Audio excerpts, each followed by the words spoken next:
This episode of Around the Layout is brought to you by my book, Design It, Build It, Burn It. If you're looking to spend hours designing a layout, followed by weeks of track laying and scenery, only to have a deep desire to watch it go up in flames, my book, Design It, Build It, Burn It, is for you. In each chapter, I'll share with you my approach to make each layout I craft as flammable as possible. The book also includes 50 blank pages to use as fire starter. Pick up your copy of Design It, Build It, Burn It at fine hobby shops everywhere.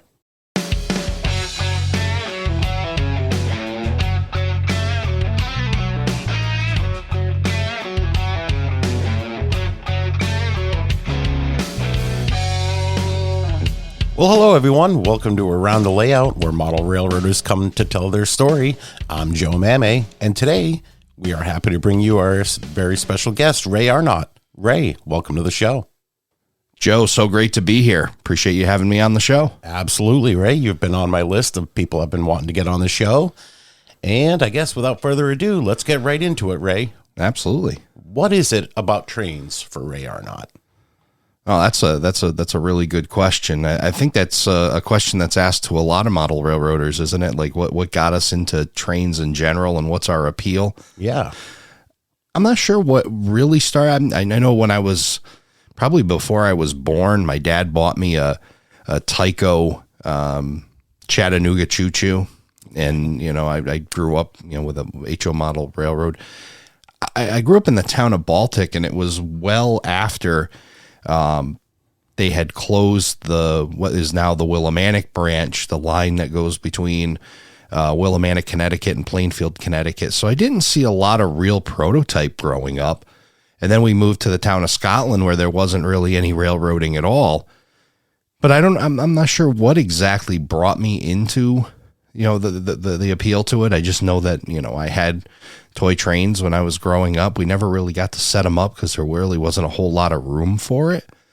But I don't know. I think there's just a human appeal to railroading, and I think there's something to it, but I certainly don't know the answer to it.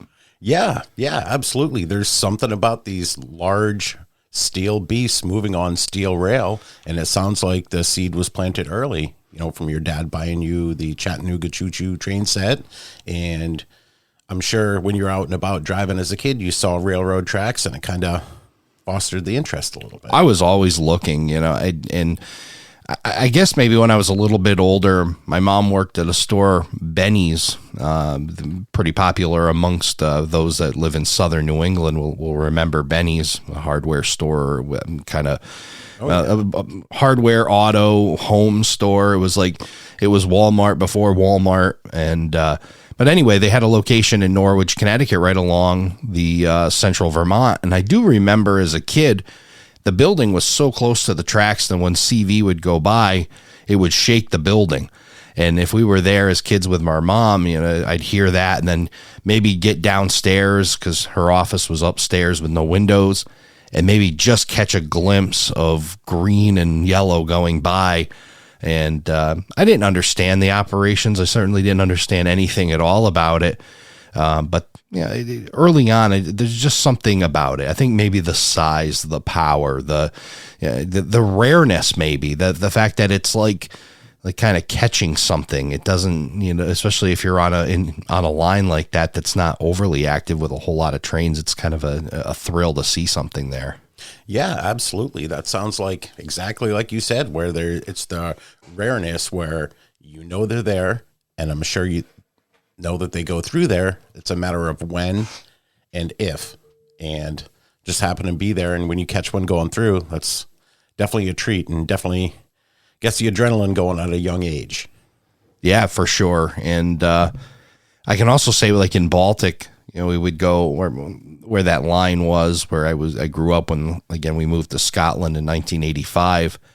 But every time we go over that track, and I knew, I guess, that there was no trains coming, and eventually they put the exempt signs up at the crossing, which is always a bad sign, nothing's coming. But I would always look left and right, just hoping to see something. And, it was so thrilling. The kid in me was so happy when they actually reactivated that line I think it was in the 2004, 5, 6, somewhere around there, they reactivated that line.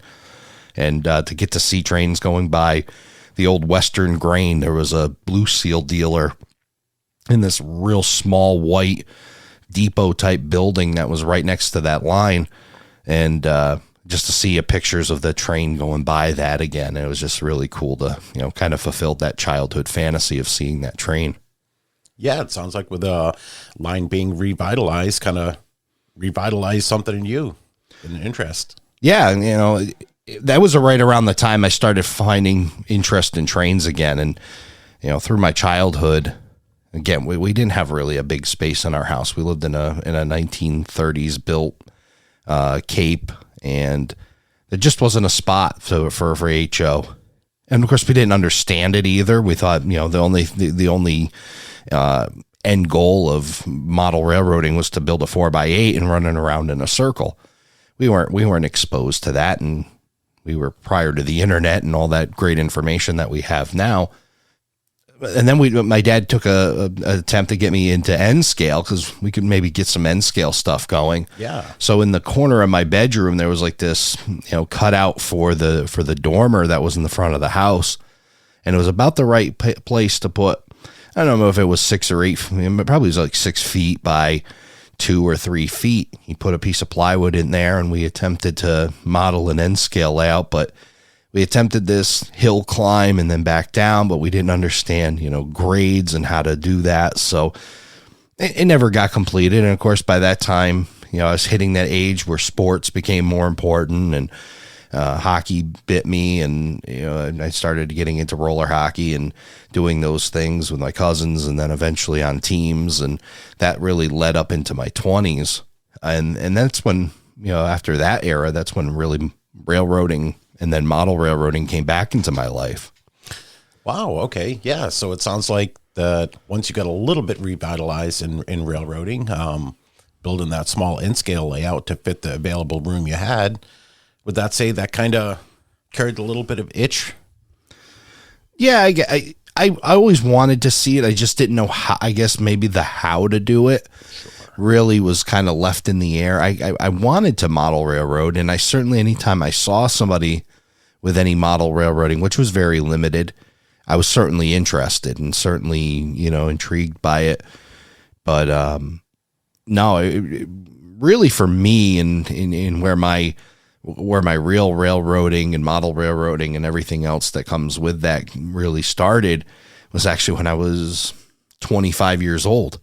I was working at Nutmeg International Trucks in Franklin, and right along the CV, back to the same line I was talking about earlier with going by Benny's, but a little bit north of that, I would come out of work, and right along the tracks would be the blue and gold of the New England Central. Their fleet of GP38s. This is prior to all this stuff that's going on now. They were all painted the same color, and just they run a consist of like 5 or 6 or more of these GP38s. Wow. And it was like, and they were down there switching out K&L feed, which is no longer in service, and Cough Cough, which is now like part of Land O'Lakes, but still receiving carloads of grain for the egg farm. But yeah, they would be switching both of those out with monster trains. They would do interchange with P&W down in the New London Yard, and they'd bring stuff over there. It was just really a kind of cool time for me to get involved. I mean, I think I missed. I'm going off a little tangent here. I think I missed like the golden era of railroading. Like I see so many people like have captured like the Conrail era and then really captured the Central Vermont era, and I was a little late to the game with the P&W and the NECR and seeing those in their heyday.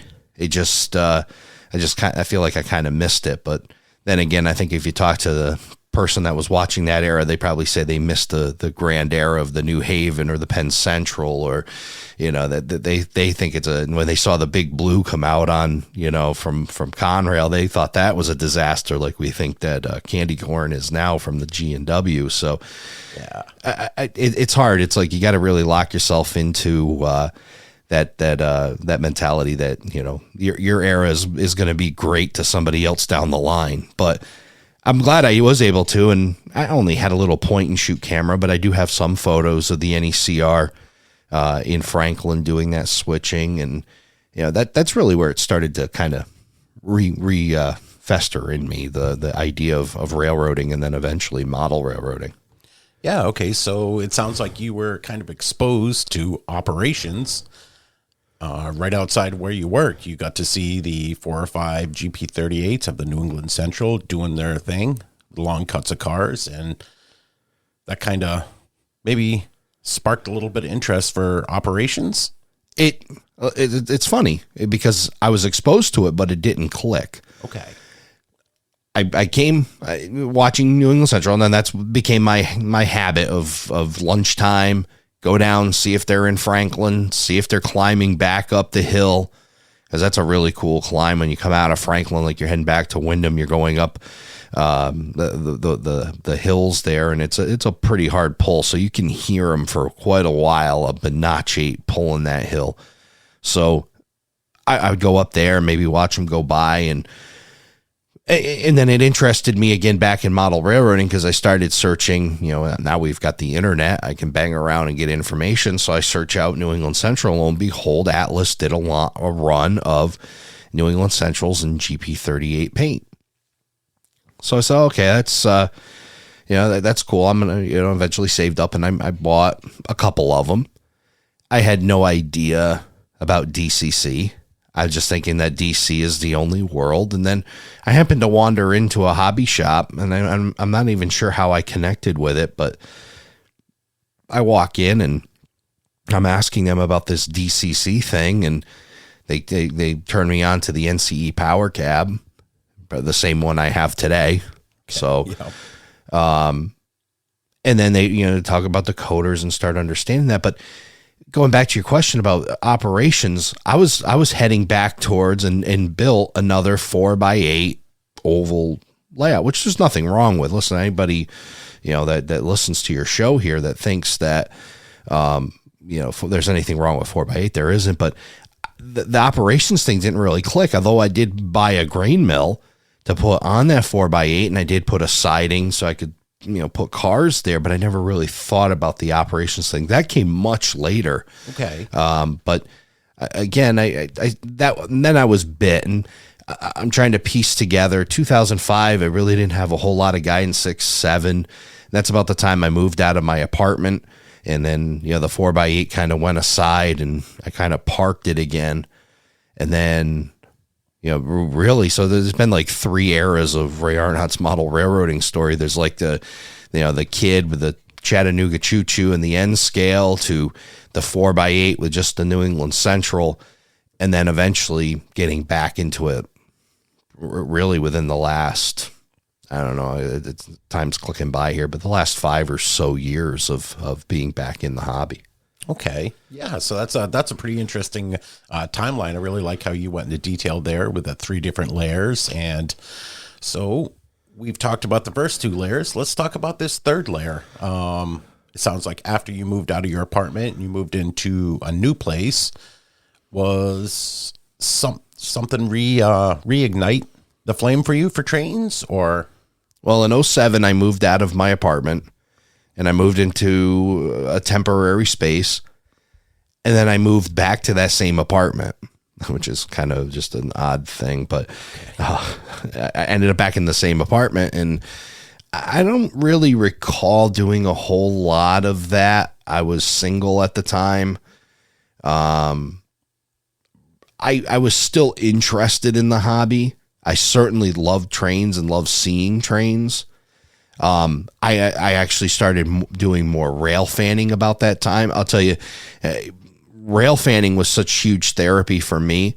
When in 07, I divorced, and it was going through a tough time, and I spent a lot of time. I actually pulled a camper out to Selkirk, New York, and stayed in a campground near Selkirk, and I spent like 3 days, pulled up a lawn chair right alongside in Voorheesville, New York. There's a diner right across the street. That's the west side of the Selkirk yard. Everything going west is coming that way.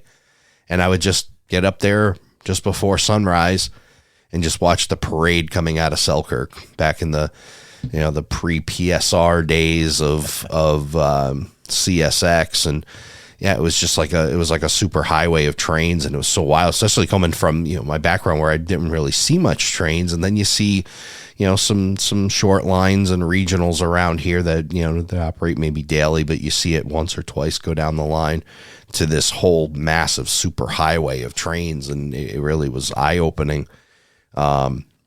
And more importantly for me at that time, just therapeutic. I could just go up there, take my mind off of all the stresses that I was going through, and just watch trains. And it really, really helped. So, and then back to, I don't recall doing a whole lot of model railroading after '07 up until I moved to my home, and that I'm in now. And I met my wife now, and we bought this house. And then I think it was probably a year or two after I kind of, we were moving boxes around downstairs, and I had all my train stuff in it, and seeing it again kind of relight the itch a little bit. I pulled some of the locomotives out that I was starting to do some DCC work and re-decaling, and I pulled them up on a table and I started messing around with that a little bit. When I was looking at houses, I knew that I wanted to build a model railroad in it. So I was always, the shopping list was like, I have to have something where I can put my model railroad in the basement. And every time we go to one house, and they're like, they'd say, oh, I said, where's the basement? And they'd be like, they pull up some kind of crawl space thing. And I'd be like, nope. This is not our house. This isn't it. And then, a few of them I'd go down, the basement would be like dungy, or, I'd have to duck to walk around. I immediately left. I mean, Katrina might have liked the kitchen, but it didn't matter. The basement was terrible. So we're out of here. And then we eventually found this home, and to be honest, the first thing I looked was the basement. And I said, okay, this is a suitable basement. And I'm thinking, I'm going to build a big railroad empire around this whole thing. Now I've got the idea in my head that you can do that, right? And it may have been it probably was a link from the firehouse to Mark Herrick, who was in the adjoining fire department. Okay. Although I never talked to Mark about it, we knew of each other. Our departments would go to mutual calls, but you don't have that conversation on a fire scene, by the way. It's just like, oh, by the way, are you in model trains and blah, blah, blah. It doesn't happen. But through a mutual friend or one of Mark's colleagues or fellow volunteers at Wyndham Center, he mentioned Don Iris. So I went on the web and look up Don Iris, and there's this video, to which I know you love the soundtrack to that video. So yes. So nothing like banjo music and model railroading. That's what does it for me. Oh yeah. It's perfect. So I watched that, and I'm like, oh, and then the guy was telling me, he's like, you should get over there sometime and see that layout. It's huge. And it goes around this entire basement, and they run it like a real railroad. And even then it didn't really click to me like operations, but I go and I watch that video. If he's got 100,000 likes, maybe 50,000 are me watching that video over and over. It was really fascinating to me that a guy could build that and have, that much running on it. Yeah. So, but it never really tied together. I still, in my head figured that it just ran around in a loop. I didn't think of, okay, you're actually running like a real railroad and you're dropping cars off, switching and all that. That didn't really click yet either. It was finally, I was sitting here and I had all this stuff, and the 4x8 did travel with me. I put it on, when I built it, I put it on legs. So I knew I wasn't going to stay in that apartment forever. I put it on 2x4 legs, and I put casters underneath it so I could actually roll it around the basement at the apartment. And I brought it here, and I set it back up, but it became a junk collector. Everything but railroading was going on top of it. Sure. And then I think it was one night I was sitting here, in front of the computer, and I started Googling around. I don't know where I got the idea about club, but I found one. I found the Worcester Model Railroaders up in Webster. This is like 2013, 2014, maybe. I was like, yeah, it was right around then, 2014, 2015, somewhere around maybe it was later than that, but I honestly can't remember at this point anymore. Time's just clicking by. But I look at that and I join and I go up there and I'm like, wow, okay. And then I start to that's when the operations picture starts to really open up. Okay. Yep. Because I meet some really great people. There was Ralph Kimball, many others to which Tom Tellier was one that was really great and helpful. And there's a couple that have now passed, and I apologize for not listing every name out, but it was really great to start meeting people and getting an idea of, what can be done with a railroad.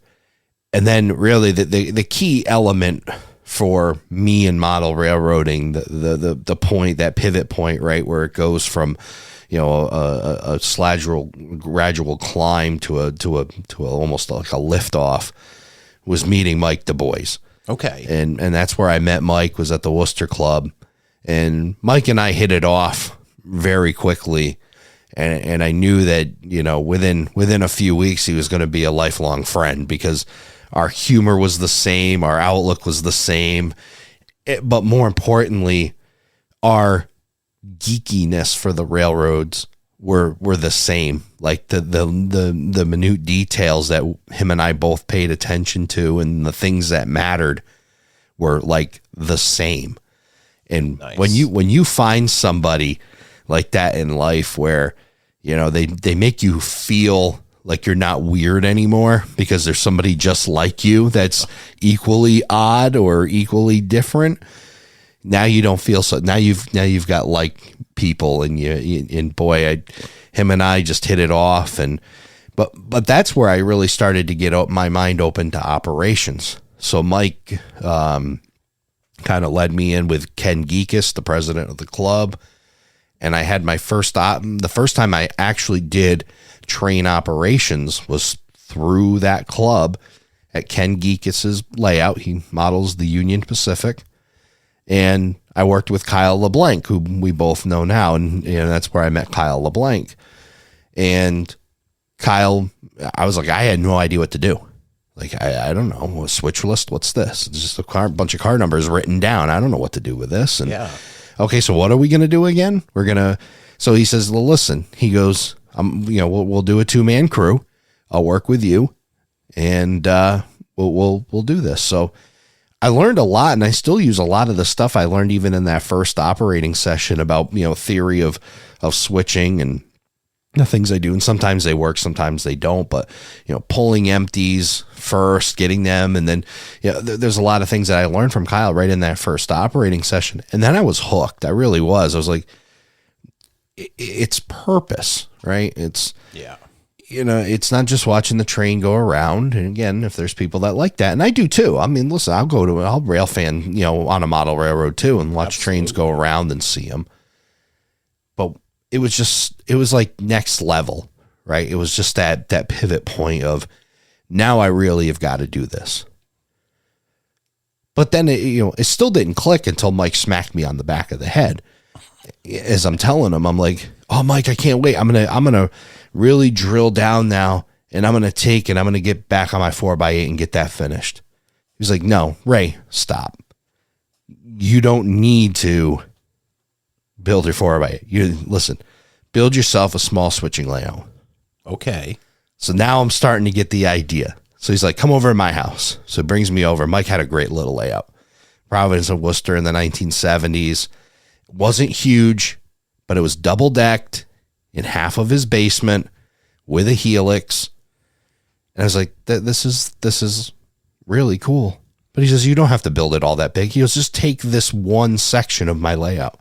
And he showed me, he was like, a couple industries here, switching operations. Mike was big into switching, as he would say, switching. So I was that was it. Like, okay.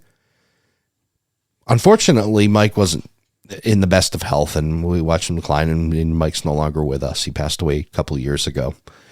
But when I started, when this whole idea switching, it's like, well, come over and give me a hand. And he wasn't healthy enough to do it at that time.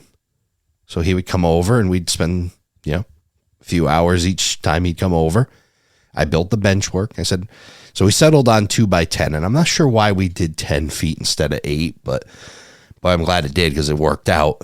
Yeah. So we built this. I built a 2x10 bench, took the 4x8 and ripped it in half, right? So I'm reusing some of the materials off the 4x8, rip it in half, and I set up the bench, and he comes over and he helps lay some of the track work. And as he's sitting there and he's going like this, and he's putting and I'm talking about, what I'd love to do in the future. And kind of the idea was, well, we'll build a switching layout. And if you ever build a bigger layout, you can just incorporate this into your next layout. Okay. And be a section of it. But then he's sitting there and he's putting all this track down, and he looks over to the left, and I've got some space in the wall. And he goes, if you wanted a yard, he goes, you could just build another bench right over there or a shelf, and you'd put your staging yard over there. I was like, yeah, I probably could. So he goes, and then within the week between him there, I built a 2x6 bench, and I put it over there. And I said, this is going to be my yard. And he goes, well, this is more than what you need. And I said, well, and we eventually figured on the idea of we'll make it a yard, but we'll also put a couple industries on the back side of it for, just to give more switching opportunities. Again, listen, Mike was like switching. Everything's switching. And he was right. And I'm glad he led me down that path. You don't need a whole lot of running if you're doing, these type industries. So we get this thing all set up, and then we got to figure out, okay, now we got to get the train from the 6-foot bench to the 10-foot bench. So, and right in that area is my electrical panel. Okay. Yeah. Yep. So now I can't block my electrical panel. I know the rules. So I got to figure out a way to get trains to go by without blocking my electrical panel. So I built this lift out section that doesn't really lift out. It stays there. I can get to my electrical panel very easily. I can walk up to it, reach up, open the door, flip breakers. If there needed to be any major work where they needed to completely access the electrical panel, I could take the lift out, and then they could go between the benches. Although not ideal, and certainly nothing I want to actually have to do. Right. But I put that in place, and then, with Mike's suggestion, we made a tunnel there through a mountain so that the train would kind of disappear around it. It's a tough curve. It's 18 and just 18. Okay. So it wasn't exactly, thought out perfectly, but the train does go through there. It limits me a little bit on cars, but not terribly. Okay. But now I've got a connection. So now I've got, this idea of growing, and one of the things that's key in remembering when I tell people about my railroad, and they'll ask me why I made decisions that I did, and, like having it with the lift out in such a tight radius, and, how it all came together. And a lot of it was involuntarily rushed because of Mike's condition. Okay. Yeah. And I wanted to build a railroad with Mike, and knowing that we were going to lose Mike was like, it was the big rush to let's get this thing done before. And so that Mike can see it. And one of the blessings that I have in my life, not only knowing Mike and, the friendship him and I shared, was the fact that he not only was able to design it, but he actually got to run it and operate on it. It wasn't fully scenic. It's still not fully scenic, but he got to run trains on it. And that was just like a huge accomplishment in my life. Hey, I built a railroad with Mike Du Bois, my very good friend. And now I have that memory of him on that railroad, of us working together, the laughs that we shared. Boy, we had some laughs, and he just, the stuff that he would come out with, and his humor and his outlook on things. And even with him in the condition he was, where he could only work for a few hours, he'd get extremely exhausted, but he wanted to be over here, and he was my motivator. He would be like, I'm coming over. We're going to work on the layout. I'd be like, okay, he would push. He would and then he would be like checking in on me during the week. Like, hey, did you get this done? Did you get that done? So he was the boss, and it was my railroad, but he was the boss. He was really good at letting me make my own decisions about the railroad, but he moved it along. He was a great motivator. Yeah. So that's quite a story, Ray. It sounds like what started off as like a friendship in the club, being introduced to Mike, you hit it off right off the bat because you both had similar interests, similar senses of humor, and you each had the same interest in the same area of the hobby. And it sounds like from that point, he took you under his wing and was your mentor. Yeah. He is the mentor, that he loved that title and, kind of the ties. So I mentioned Kyle LeBlanc earlier. Kyle's father, Ron, was Mike's mentor. So it was like, Mike always loved that title, that theory of mentorship. And I know he got it from Ron and Ron and Mike were really good friends. Unfortunately, I never got to meet Ron before he passed. And then, I think Mike just kind of felt it as like, pay it forward kind of thing too. And when he had the opportunity, and I think that's what he saw in me, was an opportunity to pay it forward with the mentorship thing. And I really wanted to listen to Mike and hear his theories. And we would spend so much time, whether we were working on layouts or over at his place or at the club and on the phone. Boy, we talked it up on the phone probably every day. There'd be a call from Mike, and we'd be talking about pretty much anything and everything that was, and there was life stuff in there too that was really good too. He'd talk about his kids and his wife and some of the things that he had done in life. And it just became this, and I think it does. I know friendships like the ones we have and the ones that we have in the tri-state group, they start to transcend the model railroading thing, and it just becomes this bond. And model railroading is like the center of it, but in reality, we're all humans, and we're all we have lives, and we start to share them with each other, and it just becomes this really unique brother and sisterhood that starts to develop amongst people that start to really spend time with each other in the hobby. Yeah. I mean, I couldn't have said it better myself. I mean, you nailed it right there. Like some of the friendships that I've formed from model railroading and in the tri-state group, and it surpasses, just the trains. It goes far beyond the trains. Like, we've all grown super close the past few years, especially with COVID and running like some of the Zoom meetings, instead of being able to operate, it really kind of solidified the bond that we all had. And a lot of the times, we talk about trains during the op sessions, but a lot of times it's joking with each other, giving each other a hard time. And it's just one of the things that's so great about this hobby. So great. I'm sure you feel the same. Model railroading becomes an escape from the real world, right? It's a 187th world that we create, or whatever scale you're in, right? I don't want to leave the S scalers at 164th, whichever way you want to, right? Whichever scale, it's your miniature world that you get to control, and all the stressors of life, whether it be, fights with a spouse or job troubles or anything else. You get to go down there and escape into a different world. And I think that's a very appealing part of model railroading. It's the things things that you can't control in the real world, you can control on your miniature world. But in that, when you start to share it out with other people and you bring them into that world, then you somehow, you spend enough time, you become bonded enough where the real world stuff starts to come up in conversation, and you know why you're there, and you know why they're there, and it's not always bad, but it's just it's a phenomenal de-stressor. It really is, because, and if it's not for you, you got to relook at it, because it should be, in my opinion, it should be a de-stressor. There's challenges to it.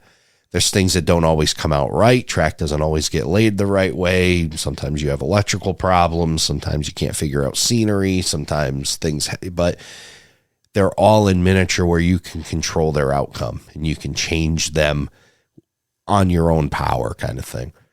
In the real world, that's not always the case. There's a lot of other elements and factors, and you're relying on other people, or things need that not down there, not on your layout.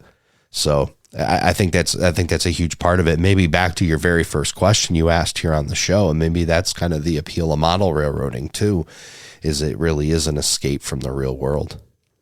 Absolutely. It truly is. It's one of the great things about the hobby. After a long day, you can just head down to the layout, and if you're at the point where you got trains running, you can fire up a train, let it run, and it gets even better, in my opinion, when you combine some friendships and you have a few people over, which kind of leads into the next part I want to talk about. So you have this layout, you and your mentor, Mike, you built this layout, this switching layout. Then what happened? I guess what the next key piece would be for me would be meeting and being a part of the tri-state group. That's another. So now we're really going on a climb, right? We're going from kind of flat to climbing really steeply with Mike, and then we just kind of turn it, completely vertical here. So Mike knew Don Iris, and I'd seen Don, and I think Don and I had conversed a few times online through Messenger or what have you.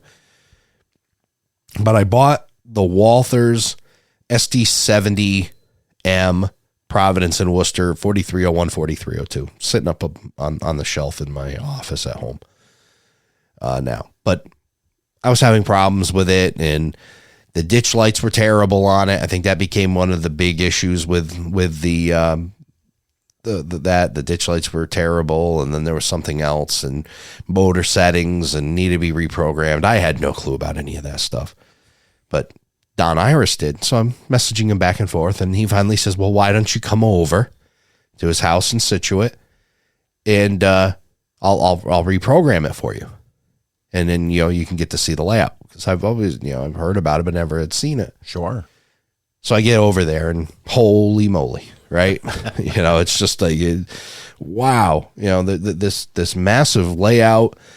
So he goes over and he takes it in his back, his back laboratory, and starts to mess around with it and reprogram it and loads a new file into it. Now I understand what he was doing, but back then I just figured he was just kind of putting some voodoo magic into the thing or whatever. But I'm walking around, I'm like just overwhelmed, jaws dragging on the ground, and I'm like, wow, this is amazing, and this and that. But the first question, I always remember the very first question I asked Don about his layout. It wasn't anything technical. It wasn't a scenery question. It wasn't bench work. It wasn't anything.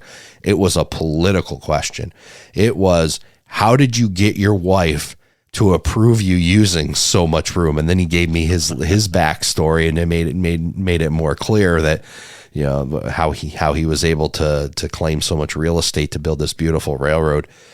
And at the end, Don gets the locomotive programmed. He's showing me a couple of his locomotives and how they perform together. And then when he put 4302, I think he hooked it up to something of his, maybe a couple Jeeps or something. And he showed, consisting a little bit and how they work together. And then at the end, when I'm leaving, I asked the dumb question. I see the railroad sign outside. He had a, railroad sign with working, with signals on it. And then, of course, I asked the dumb question, hey, Don, does it work? And, I should have known that an electrician would actually have his lights working. So he flips that on and shows it to me. And then at the end of the conversation, he goes, yep. We're talking about the layout, and he goes, yep. He goes, I love, it's a great layout, but I don't know. The wife's maybe talking about moving to Florida, so we'll have to see what happens and stuff. He goes, but I'll see if I can get you in on an operating session. I said, oh, that's great. Let me know. And then the next thing I see on the internet is a Sawzall being held by Mark Herrick cutting the thing up. And I was like, well, I guess I'm not going to any operating sessions over there. So I always love to joke when Don says that he misses his layout. I tell him I missed it more. I missed the entire thing. It's like, So yeah, so that's so that's where we kind of tied in with Don. So I got to meet Don, and then I think I just kind of hung around long enough of trying to, with the Mike Du Bois connection and talking with Don, and Don finally said, hey, we're probably a guy short over at Mark Herrick's or Joe Grissetti's. Yep. So I think my first operations with the Tri-State group was at Joe Grissetti's New York Central. And I was nervous as heck because I don't know if you know this, but Don's got a reputation for being maybe a little tough. Really? Yeah. So I found that pretty interesting. Usually he's super easy and supportive, and he gently tells you things and how you should make some changes. I question your observations, but anyway, Don's a great guy. Yes. And but I was nervous because I never operated, I guess, at that level before, right? In my head. Sure. Okay, I've done Ken Geekis's, but that was pretty laid back. But I've heard, these can be pretty serious and pretty in-depth op sessions. But I think I was given a couple through trains, which is the right way. If you have a big operating layout, just give a guy a couple through trains and let him get used to the layout and running through and dispatching. But I'm seeing all this stuff, right? They've got the Joe Grissetti's had CTC on it, and there was a dispatcher in the other room, and I'm running trains, and that's where I finally started to click in. And then I saw Mark Herrick's layout, and I was, oh my God, this is another beautiful layout and a massive, railroad empire that he's got over there with the BNSF Montana division. And then Don moves to Florida. Finally, he took the layout down, then he moved to Florida, and I guess I kind of slid in that opening of that monthly turn, and I couldn't wait. I know that was like we were going to Grissetti's. It took me a long while to get over to Mike King's. I think I was invited, but for some reason it took a long while, and got into Mike King's layout and saw his. And I think Mike and I are more comparable to, when we talk about size and stuff. Mike and I have a little more connected, and that's, we've had that conversation before about, being the smaller layout, but the things that we can do to keep operators entertained. And, from that, then I start adding, getting my layout closer to operations, and finally kicked that off. And then eventually got into the rotation, and, now, feeling a regular part of the Tri-State group, and inviting some other new people. But the Tri-State group really was, like I said, the pivot point that just takes the thing vertical, and everything I've done past that point has really been, it's Tri-State group. It really is the Tri-State Railroaders.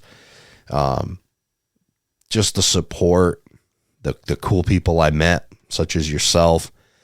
And there's something very special about the Tri-State Railroaders. Agree.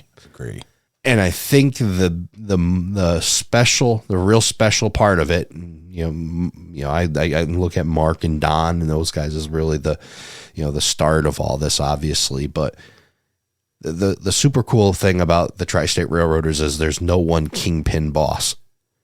Yep. It's the boss of the Tri-State Railroaders is whoever's operating that week. Yeah. That's it. And then once your week's up, then it's passed, and it's passed so well to the next guy, and agreeability. We all have the same kind of philosophy of model railroading. We all see it very similar.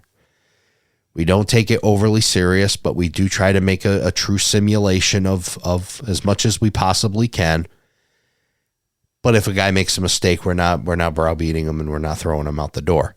Sure. We work with people, and I'd be remiss to not mention Tony Donatelli, because the friendship I've made with Tony too has just been, it's been great. And Tony and I share a similar sense of humor, and boy, does he like to rib. And I'm meeting Tony and being involved with his layout. And as I built more skills, as I learned from Don, and Don taught me more about programming decoders, and I got more into ESU and low programmer. And Don was the I don't know, I wouldn't say 24-hour support, but I wouldn't call him in the middle of the night, but boy, we'd stay up late at night working through issues and problems, and teaching me and reteaching me. And as he learned new things, he'd share it. And that goes for everybody. And that's so cool. Like, you're a great scenery guy. You love sharing your talents, and Mark's a great scenery guy, and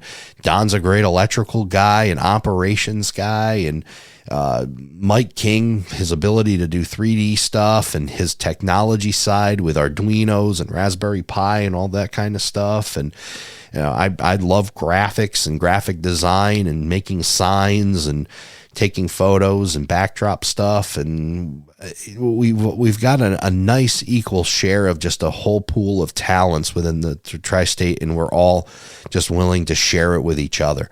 Yeah. And, then it comes with tools, it comes with supply, it comes with a whole world of things that we just, it's like a club without the politics of a club is the way I describe it at times. It's just such a blessing to be a part of. Yeah, definitely is. I'm very thankful myself to be part of the club. It's, well, not club, but part of the group, I should say.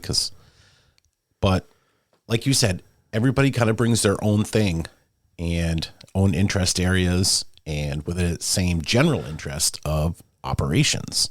You're right. And that's great. That works for us. That works for our small group. But there's other groups of people out there, other people involved in the hobby, whose interest areas might be photographing, mainline running trains, just seeing trains run. And that's the one great thing about our hobby is there's no real set rule. As long as you're enjoying the hobby, that's what it's all about. Having fun, the escapism that we talked about earlier. And I think all of that gets brought to the next level when you meet someone who's like-minded like you.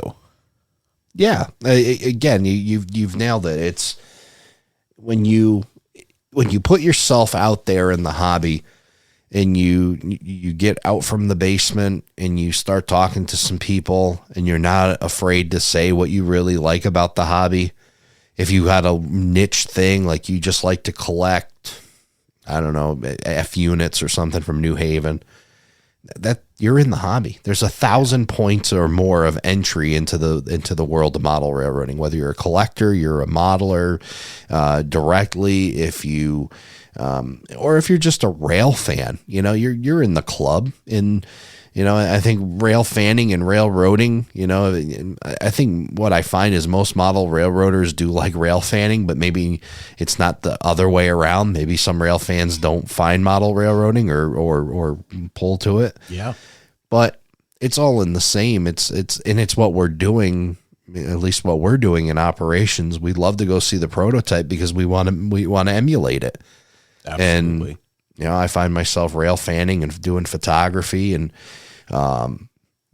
it lights it. When I go out, I'll go again, going to the national convention this year in Fort Worth, and I'll be down in that area, BNSF, UP, KCS, maybe the CP now, whatever. I'm going down that area, and you see so much railroading, and then I'm going to be bit. I'm going to be coming back here like, a ball of fire about going to Mark's house, and, he's Montana division, but it's BNSF, and I can't wait to, get put in a holding siding, and, with a long train, or, run on his railroad the same way I just saw, they operate in Fort Worth. And I'm going to come back to my layout and incorporate maybe some ideas that I've got from there, or maybe I'll see it somewhere else. But yeah, it all ties together. And when you, again, go find like-minded people in any hobby, it inspires you to keep going, because you're not weird. You're just like somebody else, and you got somebody with something in common,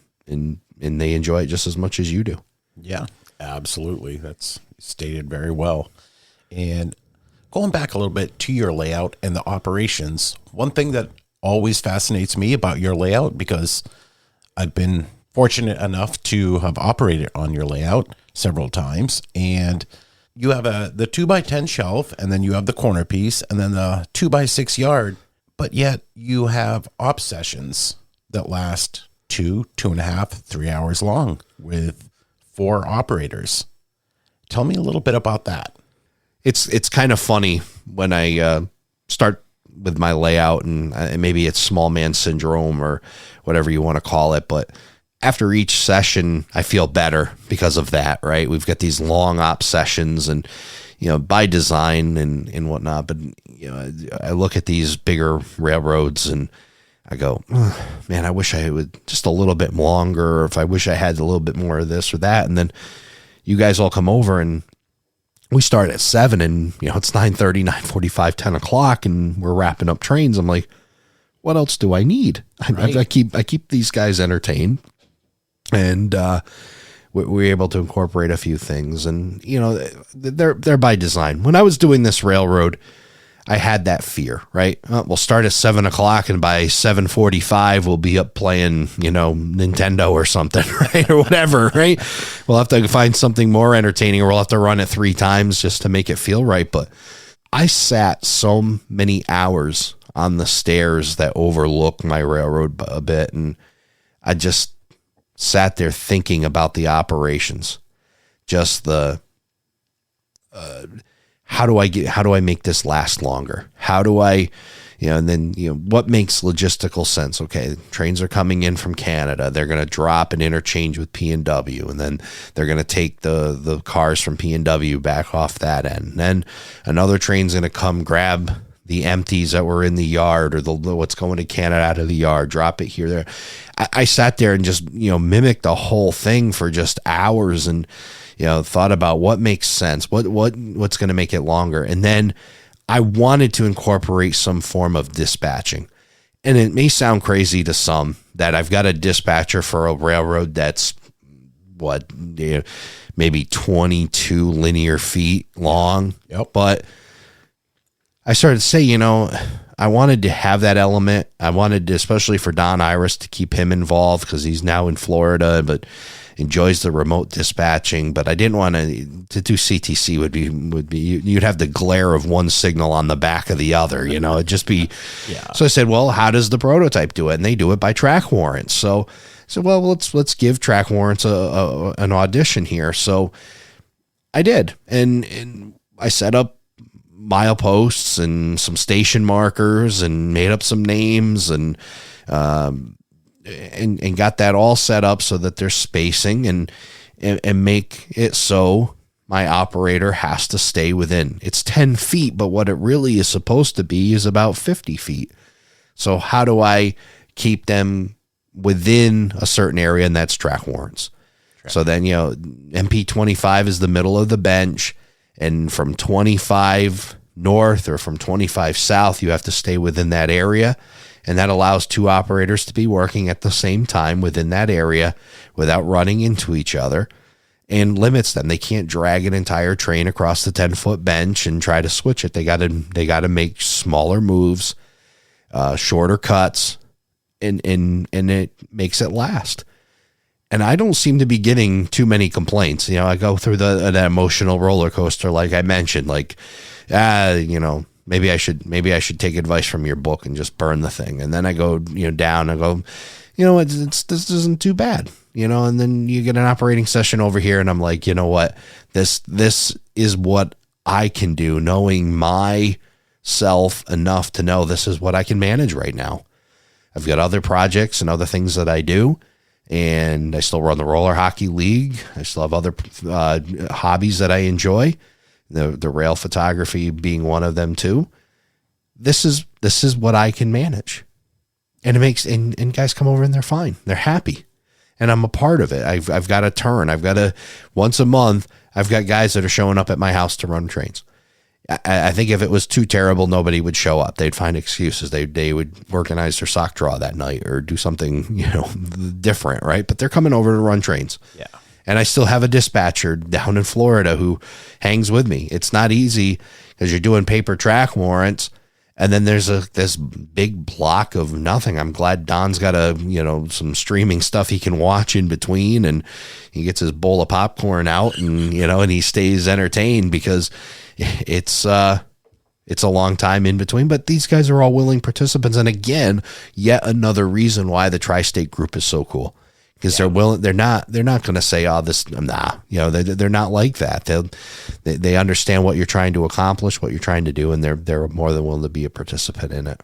Yeah, no, absolutely, Ray. And I mean, as a frequent operator in your layout, it blows my mind too that a layout of this size keeps this many operators busy, and it's fun.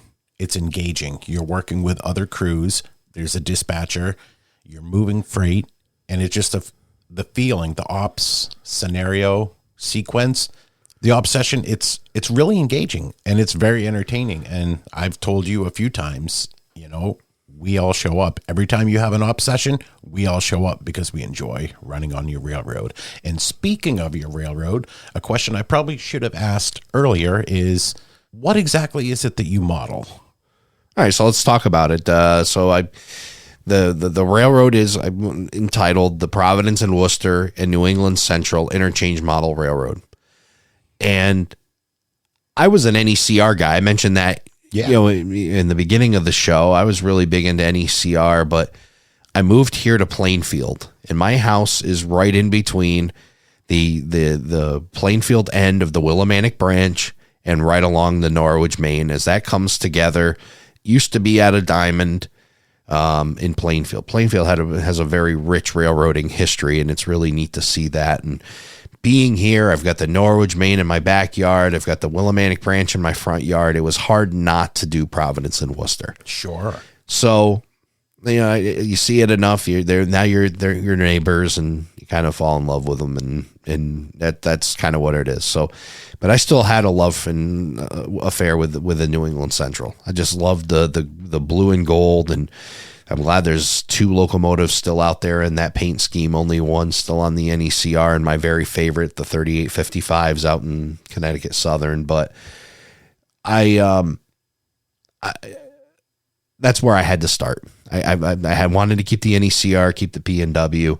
So as I'm putting this down, my railroads are very, they say use that term proto freelance. It's very freelance more than proto. The proto is the locomotives. The freelance is the rest of the railroad, up into 1 or 2 industries that are on there that are real industries. And I've kind of done my take of a very condensed Plainfield. There's a lot of track on my layout, and it's really meant to be 15, 20, 25 feet longer, but I've included the industries that I wanted to have on there. I picked up a building when Joe Grassetti took down his New York Central layout and made that into a beer distributor. And so that was kind of emulating New England Central used to bring Corona beer by rail car to F&F distributors in New London, Connecticut. So I kind of brought that idea, and I watched them switch that car. So I wanted beer distributor. And then paper mill, that actually came off of Mike Du Bois' layout when he took it down. So paper mill, which kind of represents International Paper up in Putnam. And then the only real Plainfield industries that I am emulating is vaporizer. Ice melt is bagged, comes out of Rochester, and they bag it here in Plainfield. And then there's East Coast Materials Management, who was, or maybe they're still doing it. I see some gaff shingles down there, but they were getting gaff shingles by boxcar and then distributing it out of there. I'm not sure if they're coming by boxcar again. I'm still trying to figure out what they're doing now, but my era locked. It's a gaff distributor for shingles. So I'm bringing in high cubes. Shingles are going out there, and then they're being distributed from there, and empties are coming back out. And then the rest of the railroad is kind of the grain mill. Again, had to have that. I named it after my daughters. And then we have 2 industries. We have a lumber yard. I named it after my grandfather, who was carpentry was a major hobby of his. And then Sunnybrook Industries, which just ended up being an extra building off of Mike Du Bois' layout. I live in an area that's called Sunnybrook. Therefore, Sunnybrook Industries, and you can just imagine what they're building in there. I don't know what. I haven't decided, but they're getting rolls of steel, and they're making some kind of product that they're shipping out. Up to you. You can decide what they're doing. I haven't figured it out yet, but anyway.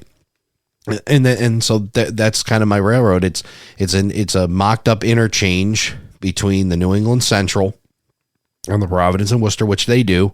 I just moved the interchange to Plainfield instead of being in Willimantic in the Willimantic yard. Now NECR comes from Willimantic up to Plainfield. Yeah, it's filled with an interchange, 2 interchange trains, and then a whole bunch of switching. And I divide that 10-foot bench, and then even the yard guy, he does sorting. There's some ghost trains out in the yard that came in overnight per se, and he's got to cut them up and sort them, and then switch out 2 industries on that bench. So there's a lot of fill. That's why we get that 2.5 to 3 hours. There's a lot going on in a short area, but we can definitely fill up that time with it. Yeah. And exactly like you said, it does fill up the time, and it's highly enjoyable too.